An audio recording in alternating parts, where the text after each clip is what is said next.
মুসলিমদের মাঝে যুদ্ধ বাঁধাচ্ছে কি অমুসলিম দেশেরা, বললেন ইরানের প্রেসিডেন্ট। পাক আফগান সংঘাতের জন্য কি ভারতকে দায়ী করলেন? ইরানের সস্তা ড্রোনে ইউরোপের আকাশ কাঁপাচ্ছে রাশিয়া। ন্যাটোর $1 বিলিয়ন অস্ত্র থামাতে পারছে না, ভয় কি করছে পশ্চিমা? প্রখ্যাত ইসলামী বক্তা ডক্টর জাকির নায়েক জন্মভূমি ভারত ছাড়তে বাধ্য হয়েছিলেন, কিন্তু কেন? তার বিরুদ্ধে মোদির কি ষড়যন্ত্র ছিল? আসসালামু আলাইকুম, দেখছিলেন বাংলাভিশন ওয়ার্ল্ড নিউজ হেডলাইন। মুসলিম দেশগুলোর মধ্যে যুদ্ধ বিবাদ আর সংঘাত বাঁধাচ্ছে ইহুদি ও অমুসলিম দেশগুলো। পাক আফগান তীব্র রক্তক্ষয়ী সংঘাতকে ঘিরে বুধবার এমন অভিযোগ করেন ইরানের প্রেসিডেন্ট মাসুদ পেজেশকিয়ান। প্রতিবেশী দুই মুসলিম দেশ পাকিস্তান ও আফগানিস্তানের মাঝে ব্যাপক সংঘর্ষের পেছনে অমুসলিম কোনো দেশকেই দায়ী করলেন ইরানের প্রেসিডেন্ট। তিনি কি ভারতকে ইঙ্গিত করেছেন? যদিও বরাবরই পাকিস্তানের দাবি সংঘাতের জন্য ভারতই উস্কে দিচ্ছে আফগানিস্তানকে। শহীদ আরাফাতের ডেস্ক রিপোর্ট। ইহুদি ও অমুসলিম দেশগুলোই মুসলিম দেশগুলোর মধ্যে যুদ্ধ সংঘাত বাঁধিয়ে দিয়ে সুসম্পর্ক নষ্টের ষড়যন্ত্র করছে। পাকিস্তান ও আফগানিস্তানের মধ্যে রক্তক্ষয়ী সংঘাতের মধ্যেই এমন মন্তব্য করেছেন ইরানের প্রেসিডেন্ট মাসুদ পেজেশকিয়ান। ফলে প্রশ্ন উঠেছে, পাকিস্তান ও আফগানিস্তান সংঘর্ষের পেছনে অমুসলিম শত্রু বলতে কাকে বোঝাচ্ছেন ইরানের প্রেসিডেন্ট? তিনি কি ভারতকে ইঙ্গিত করেছেন? কি বলছেন বিশ্লেষকরা? বুধবার ইরানের প্রেসিডেন্ট মাসুদ পেজেশকিয়ান বলেন, মুসলিমরা যুদ্ধ নয়, শান্তি চায়। সেকুলো ধর্মীয় সংস্কৃতির দিক থেকে মুসলিমদের বিভাজন বা তাদের মধ্যে বিভক্তি সম্ভব নয়। তবে অমুসলিম শত্রুরা মুসলিমদের একতা ভেঙে দুর্বল করে দিতে চায় বলে অভিযোগ ইরানের প্রেসিডেন্টের। মুসলিমদের মাঝে ঐক্য দরকার। ইরান কোনোভাবেই সংঘাতকে সমর্থন করে না। পাকিস্তান ও আফগানিস্তান 48 ঘন্টার যুদ্ধবিরতিতে গেছে। এটা স্থায়ী করতে আমরা কাজ করছি। তবে মনে রাখতে হবে, মুসলিমদের ইহুদিরা ছাড়াও অনেক শত্রু আছে। তারা মুসলিমদের ঐক্য নষ্ট করতে চায়। এটি টিকিয়ে রাখতে মাথা গরম না করে আলোচনার মাধ্যমে সমাধানের পথ খুঁজতে হবে। তবে ইরানের প্রেসিডেন্ট পাক আফগান সংঘাতের পেছনে অমুসলিম রাষ্ট্র বলতে পাকিস্তানের চিরশত্রু ভারতকে বুঝিয়েছেন কিনা তা স্পষ্ট নয়। যদিও সাম্প্রতিক পাক আফগান সংঘাতের জন্য বরাবরই ভারতের উস্কানিকে দায়ী করে আসছে ইসলামাবাদ। আর পাকিস্তানের এই অভিযোগ একেবারেই নাকচ করে দিচ্ছেন না বিশেষজ্ঞরাও। তাদের শঙ্কা, প্রতিবেশী দুই দেশের মধ্যে সংঘাতের পেছনে ভারতের ইন্ধন থাকতেই পারে। ইরানের প্রেসিডেন্ট বলেন, পাকিস্তান আফগানিস্তান সাময়িক সংঘাতের পর 48 ঘন্টার যুদ্ধবিরতিতে গেছে। সম্পর্কে দূরত্ব তৈরি না করে আলোচনার মাধ্যমে দেশ দুটিকে সমস্যার সমাধান করা উচিত। পাকিস্তান আফগানিস্তানের সাথে ইরানের সীমানা আছে। তেহরান চায় প্রতিবেশী দেশগুলোর মধ্যে যে কোনো দ্বন্দ্বের অবসান হোক। এই অঞ্চলে শান্তি পরিস্থিতির জন্য একতার বিকল্প নেই বলেও জানান ইরানের president Masoud Pezeshkian. Tehran Pakistan আফগানিস্তানের মধ্যে শান্তি ও সহযোগিতামূলক সম্পর্ক তৈরি করতে সব ধরনের চেষ্টা চালিয়ে যাচ্ছে। যে কোনো সমস্যায় তেহরান দেশ দুটির পাশে আছে বলে মন্তব্য করেন ইরানের প্রেসিডেন্ট। এদিকে ইরানের পাশাপাশি উদ্বেগ জানিয়েছে পাকিস্তান ও আফগানিস্তানের আরেক প্রতিবেশী চীন। দুই দেশের মধ্যে স্থায়ী যুদ্ধবিরতি নিশ্চিতে সহায়তার আশ্বাস দিয়েছেন চীনের পররাষ্ট্র মন্ত্রণালয়ের মুখপাত্র লিন জিয়ান। সংঘাতের পর আফগান সীমান্তে ভয়াবহ চিত্র ফুটে উঠেছে। বোমা হামলার পর বিধ্বস্ত ঘরবাড়ির পাশাপাশি হতাহতের ভয়াল তথ্য দিচ্ছেন বাসিন্দারা। এই বোমা হামলা আমাদের ব্যাপক ক্ষতি করেছে। এখানে 20 জনের বেশি মানুষের মৃত্যু হয়েছে। এছাড়া আহত হয়েছে আরও অন্তত 166 জন। সবাই পাকিস্তান হামলার মাসুল দিচ্ছে। এর আগে বুধবার আফগানিস্তান পাকিস্তান 48 ঘন্টার যুদ্ধবিরতিতে যায়। তবে 48 ঘন্টা পর উভয় দেশের মধ্যে আবারও সংঘাতে জড়াতে পারে এমন শঙ্কা অনেকের। কেননা পাল্টাপাল্টি অভিযোগ আর দোষারোপ থামাতে পারেনি কেউ। পাকিস্তানের দাবি, তেহরিকে তালিবান পাকিস্তান বা টিটিপি আফগান তালেবান সরকারের ইন্ধনে পরিচালিত হচ্ছে। আর আফগানিস্তানের দাবি, পাকিস্তানের সীমান্তবর্তী এলাকায় আইএসআই জঙ্গি গোষ্ঠী অবস্থান করছে এবং পাকিস্তান সেনাবাহিনী তাদের নীরব সমর্থন দিচ্ছে। শহীদ আরাফাত, বাংলাভিশন নিউজ ডেস্ক। রাশিয়ার সস্তা ড্রোনে কাঁপছে ইউরোপের আকাশ। $1 বিলিয়ন ন্যাটো অস্ত্রও থামাতে পারছে না এই হুমকি। পোল্যান্ড, ডেনমার্ক, জার্মানির পর ইউরোপীয় কমিশন ঘোষণা দিয়েছে ড্রোন ওয়াল গঠনের, যেখানে থাকবে রাডার, ইন্টারসেপ্টর, ড্রোন, মিসাইল ও এআই চালিত প্রতিরক্ষা ব্যবস্থা। তবে বিশেষজ্ঞদের মতে এটি দীর্ঘমেয়াদী ও ব্যয় সাপেক্ষ প্রকল্প। এখন প্রশ্ন একটাই, সস্তা রুশ ড্রোনের বিরুদ্ধে কবে নিরাপদ হবে ইউরোপ? হাফিজুল ইসলামের ডেস্ক রিপোর্টে থাকছে বিস্তারিত। মাত্র কয়েক হাজার ডলারের সস্তা ইরানি ড্রোন ঠেকাতে ব্যর্থ হচ্ছে ন্যাটোর মোতায়েন করা বিলিয়ন ডলারের অস্ত্র। F-35, F-16, army helicopter, Patriot মিসাইলের মতো আধুনিক প্রতিরক্ষা ফাঁকি দিয়ে ইউরোপের আকাশে ঢুকে পড়ছে রাশিয়ার ড্রোন। গত সেপ্টেম্বরে পোল্যান্ডের আকাশসীমা এবং ডেনমার্ক ও জার্মানির বিমানবন্দরে ড্রোন শনাক্তের ঘটনায় আতঙ্ক ছড়িয়ে পড়ে পুরো ইউরোপে। এর পরপরই পাল্টা ব্যবস্থা হিসেবে মহাদেশটির পূর্ব সীমান্তে একটি ড্রোন ওয়াল গড়ে তোলার ঘোষণা দেয় ইউরোপীয় কমিশন। প্রশ্ন উঠেছে, ইরানি প্রযুক্তিতে তৈরি সস্তা ড্রোনের বিরুদ্ধে কেন হিমশিম খাচ্ছে ন্যাটোর শক্তিশালী নিরাপত্তা ব্যবস্থা? ড্রোন ওয়াল প্রকল্প আসলে কি? ইউরোপ এখন একজোট হচ্ছে, প্রয়োজনীয় সম্পদ ও প্রযুক্তি জোগাড় করে ইউরোপীয় আকাশসীমা রক্ষায় ড্রোন ওয়াল গঠনের পরিকল্পনা নিয়ে কাজ করছে। এই প্রতিরক্ষা ব্যবস্থায় থাকবে ড্রোন ইন্টারসেপ্টর। এটি রুশ ড্রোনের অনুপ্রবেশ বাধা দেবে। থাকবে রাডারের একটি বিস্তৃত নেটওয়ার্ক। ইউক্রেন যেভাবে রাশিয়ার চালানো ড্রোন হামলার বিরুদ্ধে দিনরাত লড়ছে, সেই অভিজ্ঞতা থেকেই ড্রোন ওয়ালের ধারণা এসেছে। রুশ ড্রোনের আচমকা অনুপ্রবেশ ফাঁস করে দিয়েছে ইউরোপীয় প্রতিরক্ষা সক্ষমতার দুর্বলতা। এর ফলে পরিষ্কার হয়ে গেছে আকাশে উড়ন্ত অদৃশ্য শত্রুর বিরুদ্ধে প্রায় অরক্ষিত ইউরোপ মহাদেশ। এতদিন ইউরোপীয় ইউনিয়নের প্রতিরক্ষা ছিল মূলত ন্যাটো ও জাতীয় সরকারের হাতে, কিন্তু এখন ইউরোপ চায় নিজস্ব প্রতিরক্ষা ব্যবস্থার নিয়ন্ত্রণ। এর আগে যুক্তরাষ্ট্রের প্রেসিডেন্ট ডোনাল্ড ট্রাম্প মন্তব্য করেছিলেন, ইউরোপকে নিজেদের নিরাপত্তার দায়িত্ব নিজেদেরই নিতে হবে। রুশ ড্রোন হামলার পর সেই ধারণাই লেগেছে জোর হাওয়া। তবে ড্রোন ওয়ালের যৌথ প্রতিরক্ষা ব্যবস্থা হুট করে গড়ে তোলা যাবে না, এর জন্য লাগবে দীর্ঘ সময়, এমনটাই বলছেন সংশ্লিষ্ট বিশেষজ্ঞরা। যখন কোনো যুদ্ধবিমান ড্রোন শনাক্ত করে, সেটি সঙ্গে সঙ্গে গ্রাউন্ড ডিফেন্স ইউনিটকে সিগন্যাল পাঠায়। বিমানের গোলাবারুদ শেষ হয়ে গেলেও যে গ্রাউন্ড ইউনিটের হাতে মিসাইল আছে, তারা তখন দ্রুত ব্যবস্থা নিতে পারে। বর্তমানে বিভিন্ন কোম্পানি কৃত্রিম বুদ্ধিমত্তা ব্যবহার করে এই প্রক্রিয়াকে আরও ফাস্ট ও অটোমেটিক করে ফেলেছে। সেক্ষেত্রে কমান্ডাররা জটিল ও দ্রুত পরিবর্তনশীল পরিস্থিতিতে মুহূর্তেই সিদ্ধান্ত নিতে পারেন। আগে থেকেই ন্যাটোর কিছু ডিফেন্স কাঠামো থাকলেও এটি একটি চলমান প্রক্রিয়া। আগামী বছরই ড্রোন ওয়াল তৈরি হয়ে যাবে বিষয়টি সেরকম না, বরং এটি সময়ের সঙ্গে সঙ্গে বিকশিত হবে। ইউরোপের বিভিন্ন দেশে মোতায়েন করা ন্যাটোর গ্রাউন্ড রাডার, যুদ্ধবিমান, জ্যামিং সিস্টেম, মিসাইল ও ইলেকট্রনিক ওয়ার টেকনোলজি 24 ঘণ্টা পুরো সীমান্ত জুড়ে একসঙ্গে কাজ করবে এই যৌথ প্রতিরক্ষা পদ্ধতি। তবে ড্রোন ওয়ালের সুদূরপ্রসারী পরিকল্পনা বাস্তবে রূপ দিতে মোকাবেলা করতে হবে অনেক বাধা বিপত্তি। রাশিয়ার ড্রোনগুলোকে কিভাবে কম খরচে ধ্বংস করা যায়, ইলেকট্রনিক যুদ্ধের মাধ্যমে কিভাবে সেসব নিষ্ক্রিয় করা যায়, ড্রোন ওয়ালের জন্য এটাই সবচেয়ে বড় চ্যালেঞ্জ। এক একটি ড্রোনের দাম যেখানে প্রায় $50,000, সেখানে এগুলো ঠেকাতে প্রতিবার লাখো ডলারের মিসাইল ছোড়া তো সম্ভব না। অর্থনৈতিকভাবে এটা টেকসই কোনো সমাধানও না। আমাদের খরচ বাড়ানো রাশিয়ার জন্য এক ধরনের কৌশলগত বিজয়। ইউরোপীয় ইউনিয়নের অভ্যন্তরীণ দ্বন্দ্ব ও দ্বিধাবিভক্তির কারণে এখনও অনিশ্চিত ড্রোন ওয়ালের ভবিষ্যৎ। কোন দেশ কত অর্থ বিনিয়োগ করবে, কারা কি ধরনের প্রযুক্তি দেবে, সেসব নিয়ে রয়েছে মতবিরোধ। ইউরোপের দক্ষিণ ও পশ্চিম অংশের দেশগুলো মনে করছে ড্রোন হুমকি কেবল রাশিয়ার দিক থেকে নয়, আফ্রিকা ও ভূমধ্যসাগরীয় অঞ্চল থেকেও আসতে পারে। এমন পরিস্থিতিতে অচিরেই ড্রোন ওয়াল কার্যকর না হলে আরও অনেকটা সময় ইউরোপকে থাকতে হবে নিরাপত্তা ঝুঁকিতে। হাফিজুল ইসলাম, বাংলা ভিশন। এদিকে অব্যাহত চাপের মুখে রাশিয়ার কাছ থেকে তেল কেনা বন্ধের আশ্বাস দিয়েছে ভারত। দেশটির প্রধানমন্ত্রী নরেন্দ্র মোদী এমন প্রতিশ্রুতি দিয়েছে বলে দাবি মার্কিন প্রেসিডেন্ট ডোনাল্ড ট্রাম্পের। বরাত দিয়ে এমনটাই জানিয়েছে রয়টার্স, CNN সহ আন্তর্জাতিক বিভিন্ন গণমাধ্যম। শুধু তাই নয়, এরপর চীনকেও রাশিয়ার কাছ থেকে আলাদা করার হুঁশিয়ারি দিয়েছেন ট্রাম্প। হিজল জুবায়েরের ডেস্ক রিপোর্ট। রাশিয়ার ওপর ব্যাপক চাপ প্রয়োগ করে ইউক্রেন যুদ্ধ বন্ধের চেষ্টা চালাচ্ছে যুক্তরাষ্ট্র। সেই লক্ষ্যে মার্কিন প্রেসিডেন্ট ডোনাল্ড ট্রাম্প একবার ইউক্রেনকে টমাহক ক্ষেপণাস্ত্র দেওয়ার হুঁশিয়ারি দিচ্ছেন, তো আরেকবার ঘনিষ্ঠ মিত্রদের থেকে বিচ্ছিন্ন করে রাশিয়াকে পুরোপুরি একঘরে করে ফেলার হুমকি দিচ্ছেন। শুধু কি তাই, রাশিয়ার অর্থনীতি পঙ্গু করতে বিভিন্ন দেশে তার জ্বালানি তেল বিক্রি বন্ধে উঠে পড়ে লেগেছেন ট্রাম্প। এবারে সেই প্রচেষ্টায় বড় সফলতার দাবি করেছেন মার্কিন প্রেসিডেন্ট। 15 অক্টোবর তিনি সাংবাদিকদের বলেন, ভারতের প্রধানমন্ত্রী নরেন্দ্র মোদী তাকে রাশিয়া থেকে তেল কেনা বন্ধের প্রতিশ্রুতি দিয়েছেন। ট্রাম্প আরও বলেন, পরবর্তী পদক্ষেপ হিসেবে তিনি চীনকেও একই কাজ করতে রাজি করানোর চেষ্টা করবেন। রুশ তেলের বৃহত্তম দুই ক্রেতা হলো ভারত ও চীন। ইউক্রেনে হামলার জেরে 2022 সালের ফেব্রুয়ারিতে মস্কোর ওপর নিষেধাজ্ঞা আরোপ করে যুক্তরাষ্ট্র ও ইউরোপীয় ইউনিয়ন। এরপর ইউরোপীয় ক্রেতারা রুশ তেল কেনা বন্ধ করে দেয়। তখন রাশিয়া বাধ্য হয়ে তেল কম দামে বিক্রি করতে শুরু করে। সেই সুযোগই নিচ্ছে ভারত ও চীন।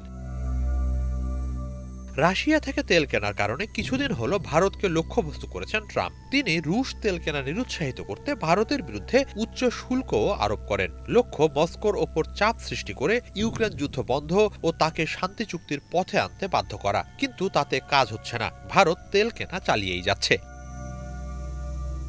এরই মাঝে 15 অক্টোবর ট্রাম্প হোয়াইট হাউসে এক অনুষ্ঠানে সাংবাদিকদের বলেন, রাশিয়া থেকে ভারত তেল কিনছে, এতে আমি খুশি ছিলাম না। আজ মোদি আমাকে আশ্বস্ত করেছেন যে ভারত আর রাশিয়া থেকে তেল কিনবে না। এটা একটা বড় পদক্ষেপ। এখন আমরা চীনকেও একই কাজ করতে রাজি করাবো। এদিকে মোদি সত্যিই ট্রাম্পকে এমন প্রতিশ্রুতি দিয়েছেন কিনা সে বিষয়ে ওয়াশিংটনের ভারতীয় দূতাবাসের পক্ষ থেকে তাৎক্ষণিকভাবে কোনো মন্তব্য জানানো হয়নি বলে জানিয়েছে রয়টার্স। রাশিয়া বর্তমানে ভারতের প্রধান তেল সরবরাহকারী দেশ। পরিসংখ্যান বলছে, গত সেপ্টেম্বর মাসে মস্কো প্রতিদিন প্রায় 16,20,000 ব্যারেল তেল ভারতে রপ্তানি করেছে, যা দেশটির মোট তেল আমদানির প্রায় 1/3। দীর্ঘ কয়েক মাস ধরে মোদি ট্রাম্পের চাপের মুখেও এই তেল কেনা বন্ধ করতে অস্বীকৃতি জানিয়ে আসছেন। ভারতীয় কর্মকর্তারা এই কেনাকাটাকে দেশের জ্বালানি নিরাপত্তার জন্য অপরিহার্য বলে উল্লেখ করছেন। এ জায়গা থেকে সহসাই ভারত সরে আসবে তেমন কোনো আভাস নেই বলছেন বিশ্লেষকরা। হিজল জোবায়ের, বাংলা ভিশন। দীর্ঘদিন ধরে তামিলনাড়ুতে জোর করে হিন্দি ভাষা চাপিয়ে দেওয়ার অভিযোগ করছেন রাজ্যটির জনগণ এবং রাজনৈতিক দলগুলো। যারই জেরে তামিলনাড়ুতে হিন্দি ভাষা নিষিদ্ধে বিল আনার উদ্যোগ নেয় রাজ্য সরকার। তবে মাত্র একদিন না যেতেই এই উদ্যোগ ব্যাপক সমালোচনার মুখে পড়ে। ফলে বিলটি স্থগিতের সিদ্ধান্ত নেয় তামিলনাড়ু সরকার। বিশ্লেষকদের অনেকেই মনে করছেন, বিজেপির প্রতিক্রিয়া বুঝতেই বিলটি আনার উদ্যোগ নিয়েছিল তামিলনাড়ু সরকার। বিস্তারিত মীর ফজলে রাব্বির ডেস্ক রিপোর্টে। इतना उत्साह, इतना प्यार, इतने आशीर्वाद, लेकिन मैं আমি তামিল ভাষায় কথা বলতে পারি না, কিন্তু এরপরও অনেক মানুষ আমাকে আশীর্বাদ দিতে ভাষণে উপস্থিত হয়েছেন। গত ফেব্রুয়ারিতে তামিলনাড়ুর এক জনসভায় এভাবেই নিজের আবেগ প্রকাশ করেছিলেন ভারতের প্রধানমন্ত্রী নরেন্দ্র মোদী। তবে জনসমক্ষে নরেন্দ্র মোদী তামিলনাড়ুবাসীর প্রতি আবেগ দেখালেও বাস্তবতা ভিন্ন। দীর্ঘদিন ধরে তামিলনাড়ুতে জোর করে হিন্দি ভাষা চাপিয়ে দেওয়ার অভিযোগ করছেন রাজ্যটির জনগণ এবং রাজনৈতিক দলগুলো, যার জেরে এবার হিন্দি ভাষার ব্যবহার নিয়েও ব্যবস্থা নিচ্ছে তামিল সরকার, উঠেছে এমন গুঞ্জন। সম্প্রতি হিন্দি ভাষা নিষিদ্ধ করতে একটি বিল আনার উদ্যোগ নেয় তামিলনাড়ু সরকার। রাজ্যটির মুখ্যমন্ত্রী এম.কে. স্ট্যালিনের বিধানসভা অধিবেশনের শেষ দিনে এই বিলটি উপস্থাপন করার কথা ছিল। প্রস্তাবিত আইনে রাজ্য জুড়ে হিন্দি ভাষার বিজ্ঞাপন এবং সিনেমা প্রদর্শন নিষিদ্ধের কথা বলা হয়েছে। এই দাবির পক্ষে খবরও প্রকাশ করে ভারতের বিভিন্ন সংবাদ মাধ্যম। তবে মাত্র একদিন না যেতেই এই উদ্যোগ ব্যাপক সমালোচনার মুখে পড়ে। এক পর্যায়ে তামিলনাড়ু সরকারের তরফ থেকে ঘোষণা আসে, হিন্দি ভাষা নিষিদ্ধের দাবিটি গুজব ছিল এবং বিলটি স্থগিতের সিদ্ধান্ত নেওয়া হয়। 16 অক্টোবর এক প্রতিবেদনে এসব তথ্য জানায় হিন্দুস্তান টাইমস। হিন্দি ভাষা নিষিদ্ধের বিলটি সামনে আসার পর বিজেপি এটিকে অযৌক্তিক এবং রাজনৈতিক বিচ্যুতি বলে অভিহিত করে। ফলে বিশ্লেষকদের অনেকে মনে করছেন, বিজেপির প্রতিক্রিয়া বুঝতেই বিলটি আনার উদ্যোগ নিয়েছিল তামিলনাড়ু সরকার, আর এর পেছনে বেশ কিছু যুক্তিও দেখাচ্ছেন তারা। তামিলনাড়ুতে 2026 সালে বিধানসভা নির্বাচন হবে। ফলে এম.কে. স্ট্যালিনের রাজনৈতিক দল ডিএমকে হিন্দি চাপানোর বিরুদ্ধে তামিল ভাষা ও সংস্কৃতি সংরক্ষণের মুখস্থ প্রচারণা চালাচ্ছে। কারণ এমন প্রচারণা ভোটারদের মধ্যে সমর্থন বাড়াতে সাহায্য করতে পারে। বিজেপির প্রতিক্রিয়া দেখে ডিএমকে সরকার এই বিষয়টি কিভাবে ব্যবহার করতে পারে তা বুঝতে চেয়েছিল। তবে বিজেপির তীব্র প্রতিক্রিয়া দেখে ডিএমকে বুঝতে পেরেছে যে এই বিল তাদের রাজনৈতিকভাবে অসুবিধায় ফেলতে পারে। তাই হিন্দি ভাষা নিষিদ্ধের দাবিটি গুজব বলে ঘোষণা করে ডিএমকে সরকার নিজেদের রক্ষা করেছে। একদিকে বিলটি স্থগিত করে ডিএমকে রাজনৈতিক বিতর্ক এড়িয়ে গেছে, আর অন্যদিকে তামিলনাড়ুর জনগণের মধ্যে ভাষা ও ঐতিহ্য সংরক্ষণকারী দল হিসেবে ডিএমকে ইমেজকে আরও শক্তিশালী করেছে।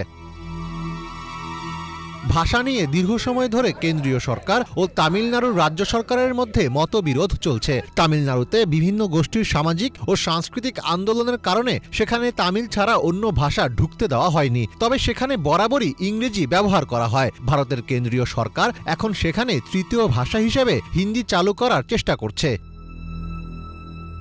ভারতের ৩২টি রাজ্য ও কেন্দ্রশাসিত অঞ্চল হিন্দিকে তৃতীয় ভাষা হিসেবে বেছে নিয়েছে। ১৬টি রাজ্য ও কেন্দ্রশাসিত অঞ্চলের দ্বিতীয় সর্বাধিক নির্বাচিত ভাষা হল সংস্কৃত। এছাড়া ৮টি কেন্দ্রশাসিত অঞ্চলের মধ্যে ৩টিতে প্রাথমিক ভাষা হিসেবে হিন্দিতে কথা বলা হয়। মীর ফজলে রাব্বি, বাংলা ভিশন। বিশ্ববিখ্যাত ব্যাপক জনপ্রিয় ইসলামী বক্তা ডাক্তার জাকির নায়ক জন্মভূমি ভারত ছাড়তে বাধ্য হয়েছিলেন, কিন্তু কেন নিজ দেশ থেকে বিতাড়িত হয়েছিলেন তিনি? ভারতের প্রধানমন্ত্রী নরেন্দ্র মোদীর কোন ষড়যন্ত্র তাকে দেশ থেকে বের হয়ে যেতে বাধ্য করেছিল? শুধু কি মুসলিম বলেই নিজ নাগরিককে তাড়িয়ে দিয়েছিল হিন্দুত্ববাদী বিজেপি সরকার? তবে শুধু মুসলিমদের মধ্যে নয়, ডক্টর জাকির নায়কের বচনভঙ্গি ও যুক্তি খণ্ডনের দক্ষতাই তাকে অমুসলিমদের মধ্যেও করেছে সুপরিচিত ও জনপ্রিয়। আসছে ২৮ নভেম্বর তার প্রথমবারের মতো বাংলাদেশ সফরে আসার কথা রয়েছে। ডেস্ক রিপোর্টে আরো জানাচ্ছেন ইমরান মাহমুদ। বিশ্ববিখ্যাত ইসলামী বক্তা ডক্টর জাকির নায়েক আসছেন বাংলাদেশে। আগামী ২৮ নভেম্বর তিনি ঢাকায় অনুষ্ঠিত হতে যাওয়া এক বিশেষ দাওয়াতি সম্মেলনে যোগ দেবেন বলে জানা গেছে। এই সংবাদে দেশের ধর্মপ্রাণ মানুষদের মাঝে ইতোমধ্যেই দেখা গেছে ব্যাপক আগ্রহ ও উচ্ছ্বাস। কিন্তু কে এই জাকির নায়েক? কেন তিনি আজ বিশ্বের কোটি মানুষের হৃদয়ে স্থান করে নিয়েছেন? আর এত জনপ্রিয় একজন বক্তাকে কেন ভারত সরকার দেশ ছাড়া করল? ডক্টর জাকির নায়েকের জন্ম ১৯৬৫ সালের ১৮ অক্টোবর ভারতের মুম্বাই শহরে। সেখানেই তিনি বড় হন ও পড়াশোনা করেন। পেশাগতভাবে তিনি একজন চিকিৎসক। ১৯৮৭ সালে মুম্বাই বিশ্ববিদ্যালয়ের টপিওয়ালা ন্যাশনাল মেডিকেল কলেজ থেকে তিনি চিকিৎসা শাস্ত্রে ডিগ্রি অর্জন করেন এবং পরবর্তীতে সার্জারিতে বিশেষজ্ঞ হন। কিন্তু চিকিৎসা পেশায় কয়েক বছর কাজ করার পরই তিনি বুঝতে পারেন মানুষকে শুধু শারীরিকভাবে সুস্থ করা যথেষ্ট নয়, বরং আত্মিকভাবে পথ দেখানোই বড় দায়িত্ব। এ ভাবনা থেকেই তিনি চিকিৎসা পেশা ছেড়ে দেন এবং নিজেকে সম্পূর্ণভাবে ইসলামের দাওয়াত প্রচারে নিয়োজিত করেন। ১৯৯১ সালে তিনি প্রতিষ্ঠা করেন ইসলামিক রিসার্চ ফাউন্ডেশন বা IRF, যা ইসলাম প্রচার ও তুলনামূলক ধর্মীয় গবেষণায় এক অগ্রণী প্রতিষ্ঠান হয়ে ওঠে। তার বক্তৃতার ধরন সবসময় যুক্তিপূর্ণ, বৈজ্ঞানিক ও আন্তঃধর্মীয় আলোচনা ভিত্তিক। তাই মুসলিমদের পাশাপাশি অমুসলিমরাও তার বক্তব্য আগ্রহ নিয়ে শুনে থাকেন। শুধু তাই না, তার অনুষ্ঠানে উপস্থিত বহু অমুসলিম শ্রোতাকে ইসলাম গ্রহণ করতেও দেখা গেছে। আল জাজিরাতে প্রকাশিত একটি প্রতিবেদনে বলা হয়েছে, জাকির নায়েক আধুনিক ইসলামী বক্তাদের মধ্যে অন্যতম প্রভাবশালী নাম, যিনি যুক্তি ও বিজ্ঞানের আলোকে কোরআন ও হাদিসের ব্যাখ্যা দেন। ডক্টর জাকির নায়েক ২০০৬ সালে প্রতিষ্ঠা করেন পিস টিভি, যা বর্তমানে বিশ্বের ২০০টিরও বেশি দেশে দেখা হয়। এই চ্যানেলের মাধ্যমেই তার খ্যাতি ছড়িয়ে পড়ে বিশ্বজুড়ে। ইংরেজিতে তার দেয়া বক্তৃতা অনুবাদ হয়ে প্রচারিত হয় বাংলা, উর্দু, আরবি সহ নানান ভাষায়। বিবিসির এক বিশ্লেষণ অনুসারে জাকির নায়েক মুসলিম যুবকদের কাছে এক অনুপ্রেরণার প্রতীক হয়ে ওঠেন, কারণ তিনি যুক্তি ও প্রমাণ দিয়ে ইসলামকে ব্যাখ্যা করেন। তবে এত জনপ্রিয়তা থাকার পরও ২০১৬ সালে ভারতের প্রধানমন্ত্রী নরেন্দ্র মোদীর নেতৃত্বাধীন বিজেপি সরকার তার প্রতিষ্ঠান IRF নিষিদ্ধ ঘোষণা করে। অভিযোগ আনা হয় তার কিছু বক্তব্য উগ্রপন্থাকে উৎসাহিত করছে, যদিও জাকির নায়েক সবসময় এই অভিযোগ অস্বীকার করেছেন। দ্য হিন্দু পত্রিকার এক প্রতিবেদনে বলা হয়, ভারত সরকার তাকে উগ্রবাদ ছড়ানোর দায়ে অভিযুক্ত করে দেশ ছাড়তে বাধ্য করে। এরপর থেকে তিনি মালয়েশিয়ায় স্থায়ীভাবে বসবাস করছেন এবং সেখান থেকেই ইসলামের দাওয়াতি কাজ চালিয়ে যাচ্ছেন। বক্তৃতায় প্রায় ডক্টর জাকির নায়েক বলেন, ইসলাম হলো যুক্তি ও প্রমাণের ধর্ম। তিনি কোরআনের বৈজ্ঞানিক দিক, নবীদের বাণী ও আধুনিক বিজ্ঞানের সঙ্গে ইসলামের সম্পর্ক নিয়ে যুক্তি দেখান। তার বক্তৃতার একটি বিখ্যাত লাইন, যদি ধর্মের ভিত্তি যুক্তি ও প্রমাণ না হয় তবে তা শুধু বিশ্বাস নয়, অন্ধ অনুসরণ। জাকির নায়েকের অবদান শুধু ধর্ম প্রচারে সীমাবদ্ধ নয়, তিনি বিশ্বব্যাপী আন্তঃধর্মীয় সংলাপকে জনপ্রিয় করে তুলেছেন। ইসলাম, খ্রিস্ট ধর্ম, হিন্দু ধর্ম, বৌদ্ধ ধর্ম সহ বিভিন্ন ধর্মীয় বিশ্বাসের পার্থক্য ও মিল তুলে ধরে মানুষকে সত্যের পথে আহ্বান করছেন। ডক্টর জাকির নায়েকের বিরুদ্ধে ভারত সরকারের নিষেধাজ্ঞা এখনও বহাল থাকলেও তিনি আন্তর্জাতিক পরিসরে বক্তৃতা দিয়ে চলেছেন এবং মুসলিম বিশ্বের এক অনন্য কণ্ঠস্বর হিসেবে পরিচিতি বজায় রেখেছেন। তার জীবনের গল্প অনেকের কাছেই অনুপ্রেরণার গল্প, যেখানে একজন সফল চিকিৎসক নিজের আরামদায়ক জীবন ছেড়ে মানবতার কল্যাণে মহান আল্লাহর বাণী প্রচারে নিজেকে উৎসর্গ করেছেন। আগামী ২৮ নভেম্বর তিনি প্রথমবারের মতো বাংলাদেশে আসছেন। এবার হয়তো বাংলাদেশের মানুষও শুনবেন তার আলো ছড়ানো বক্তব্য। ইমরান মাহমুদ, বাংলাভিশন। ৭ মাস ইসরায়েলি কারাগারে বন্দী ছিলেন ফিলিস্তিনের ফটো সাংবাদিক সাদি আবু সিদো। কারাগারের অন্ধকার প্রকোষ্ঠে তাকে বলা হয়েছিল বিমান হামলায় তার স্ত্রী ও 2 সন্তান নিহত হয়েছে। সেই দুঃস্বপ্ন নিয়ে সোমবার মুক্তি পান সাদি। কিন্তু বাড়ি ফিরে তিনি যে দৃশ্যের মুখোমুখি হন তা শুধু ভালোবাসার জয়গান নয়, এ যেন মৃত্যুর মাঝেও জীবনের প্রত্যাবর্তন।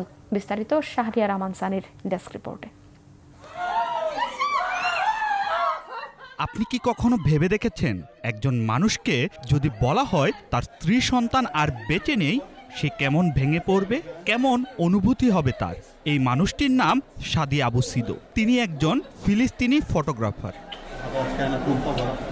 সাদিকে গত মার্চে আটক করে ইসরায়েলি বাহিনী। তিনি ছিলেন গাজার শিফা হাসপাতালে দায়িত্বে থাকা একজন ফটো সাংবাদিক। ইসরায়েলি সেনারা সাদিকে আটক করার পর জানায় একটি বিমান হামলায় তার স্ত্রী ও 2 সন্তান নিহত হয়েছে। যুদ্ধবিরতির ঘোষণা অনুযায়ী সোমবার তাকে মুক্তি দেওয়া হয়। গাজার খান ইউনুসে নিজের বাড়িতে প্রবেশের সাথে সাথেই এক অবিশ্বাস্য দৃশ্য দেখেন তিনি। স্ত্রী ও 2 সন্তান বেঁচে আছেন এবং সুস্থও আছেন। স্ত্রী হানা বাহলুল দৌড়ে এসে জড়িয়ে ধরেন তাকে। সাদি তখন স্তব্ধ, ধীরে ধীরে ফেটে পড়েন কান্নায়। যখন আমি আমার স্ত্রী ও সন্তানদের দেখলাম, তাদের কণ্ঠস্বর শুনলাম, আমি স্তম্ভিত হয়ে গেলাম। এই অনুভূতি ভাষায় প্রকাশ করা সম্ভব না। আমি আমার স্ত্রী ও সন্তানদের জীবিত দেখলাম। আমি চারদিকে তাকালাম এবং বিস্মিত হলাম। দীর্ঘ 7 মাস সাদি কাটান শিকলবন্দি অবস্থায়। তিনি অভিযোগ করেন কারাগারে তাকে চোখ বেঁধে রাখা হতো, ঘন্টার পর ঘন্টা হাঁটু গেড়ে বসিয়ে রাখা হতো এবং কঠোর নির্যাতন চালানো হতো বন্দীদের ওপর। ইসরায়েলি কর্তৃপক্ষ এই অভিযোগ অস্বীকার করলেও সাদির হাতে পায়ে এখনও নির্যাতনের চিহ্ন স্পষ্ট, যার ভিডিও ইতিমধ্যে সামাজিক যোগাযোগ মাধ্যমে ছড়িয়ে পড়েছে। যখন ইসরায়েলি কারারক্ষীরা আমাকে বলতো, আমরা তোমার সন্তানদের মেরে ফেলেছি, আমি ভীষণ মানসিক অস্থিরতার মধ্যে পড়তাম। প্রতিদিন তারা আমাকে মানসিক ও শারীরিক নির্যাতন করে যেত। যুদ্ধ মানুষকে কারাগারে বন্দী করে, কিন্তু ভালোবাসা সেই কারাগার ভেঙে জীবন ফিরিয়ে দেয়। এই গল্প এক ফিলিস্তিনি বন্দীর নয়, এটা মানবতার জয়গান। শাহরিয়ার আমান সানি, বাংলাভিশন। দর্শক, এই ছিল আজকের মতো। সাথে থাকায় ধন্যবাদ।